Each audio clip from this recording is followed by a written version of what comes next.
बिस्मिल्लाहिर्रहमानिर्रहीम अस्सलाम वालेकुम स्टूडेंट्स, कैसे हैं आप? उम्मीद है आप खैरियत से होंगे। स्टूडेंट, बीए पार्ट 2 की इंग्लिश के सिलेबस के ऊपर नज़र डाल लेते हैं। बीए पार्ट 2 की इंग्लिश का जो सिलेबस है उसके अंदर आपके पास 2 बुक्स होती हैं। एक होती है a selection of modern essays और दूसरा एक नॉवल होता है the old man and the sea. A selection of modern essays book के अंदर आपको एसेज दिए होते हैं और वो उनके अंदर से आपको पेपर में से क्वेश्चंस आते हैं।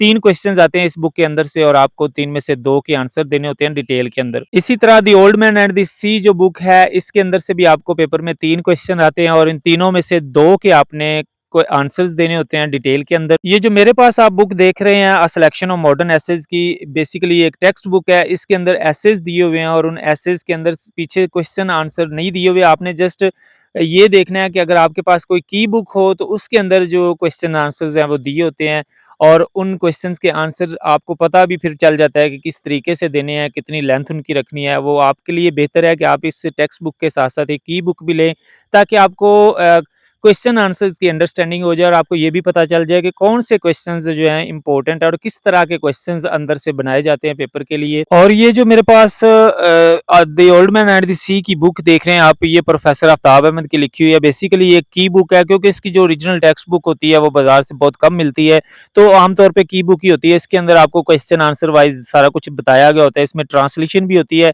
ताकि आपको नॉवल की पूरी अंडरस्टैंडिंग हो जाए। फिर कुछ इंपॉर्टेंट क्वेश्चंस बनाए होते हैं और उनके आंसर्स भी दिए होते हैं ताकि आपको क्वेश्चन के आंसर किस तरह देने हैं वो भी अंदाजा हो जाए। तो आप ये इसकी कोई की बुक ही ले लें क्योंकि ये नॉवल जो है वो बहुत कम मिलता है। अब स्टूडेंट्स पूछते हैं कि सर हमें किस पब्लिशर की बुक लेनी चाहिए? देखिए, आप किसी भी पब्लिशर की बुक ले लें, उसके अंदर जो है वो आपको अच्छा ही कंटेंट मिलेगा। ज ज़ाहिर-सी बात है, जिसने बीए के लेवल के ऊपर एक की बुक बनाई है तो वो कोई अच्छा राइटर ही होगा।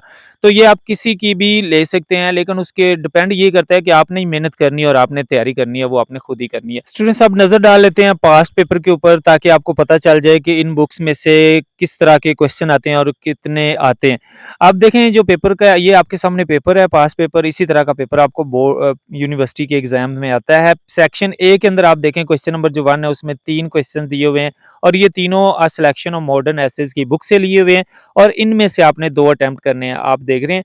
और इसी तरह क्वेश्चन नंबर 2 जो है इसमें से भी आपको 3 क्वेश्चंस दिए हुए हैं और ये तीनों the old man and the sea novel से लिए हुए हैं और ये आपको 3 में से 2 अटेम्प्ट करने होते हैं। ये देखें 20 और 20 40 मार्क्स का आपका जो पेपर होता है ये इन 2 बुक्स के अंदर से ही आता है। इसके अलावा बाकी जो पेपर का हिस्सा होता है वो ग्रामर एंड कंपोजिशन के अंदर से लिया जाता है, जिसमें कि आपको 5 एसेस दिए जाते हैं और वहाँ से आपने किसी भी एक एसे के ऊपर एक डिटेल्ड एसे लिखना होता है, जिसमें कि 300 से 350 वर्ड्स के दरमियान होता है और ये आपका मेजर जो क्वेश्चन होता है इस पेपर बी का वो यही होता है, क्योंकि ये 25 मार्क्स का होता है। इसके बाद जो क्वेश्चन नंबर 4 होता है उसमें आपको 8 या 10 इडियम्स दिए जाते हैं। इडियम्स एंड फ्रेजल वर्ब्स होते हैं। इनमें से भी आपने 5 के जो हैं सेंटेंस बनाने होते हैं।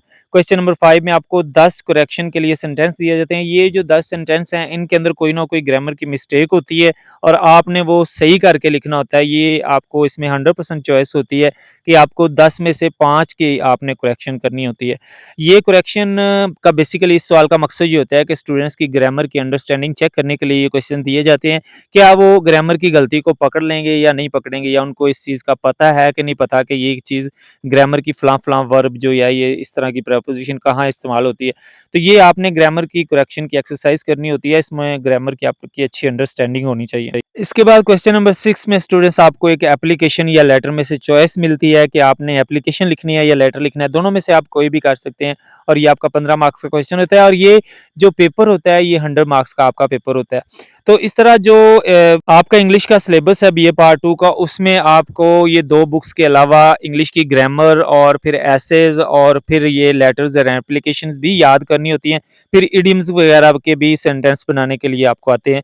तो ये आपका सिलेबस है बीए पार्ट 2 की इंग्लिश का। इसके अलावा the old man and the sea के जो इंपॉर्टेंट क्वेश्चंस है उसकी लिस्ट मैंने अपनी वेबसाइट पे दी हुई है, साथ उनका सॉल्यूशन भी दिया हुआ है। अगर आपने पूरी book the old man and the sea उसको लर्न नहीं करना है, उसको पढ़ने के लिए आपके पास टाइम नहीं है, तो आप जस्ट वो इंपॉर्टेंट क्वेश्चंस की एक लिस्ट देखें, उसका सॉल्यूशन भी देखें। उनमें से 1-2 लाजमी आपके पेपर में लग जाते हैं हर साल और वो आप भी उसका लिंक मैं आपको डिस्क्रिप्शन में दे रहा हूँ, वहाँ से आप ओपन करके भी उसको देख सकते हैं। स्टूडेंट, ये था बीए पार्ट 2 की इंग्लिश का पेपर का पैटर्न भी और साथ में सिलेबस भी। बीए पार्ट 1 का सिलेबस मैंने ऑलरेडी एक वीडियो के अंदर कवर किया हुआ है।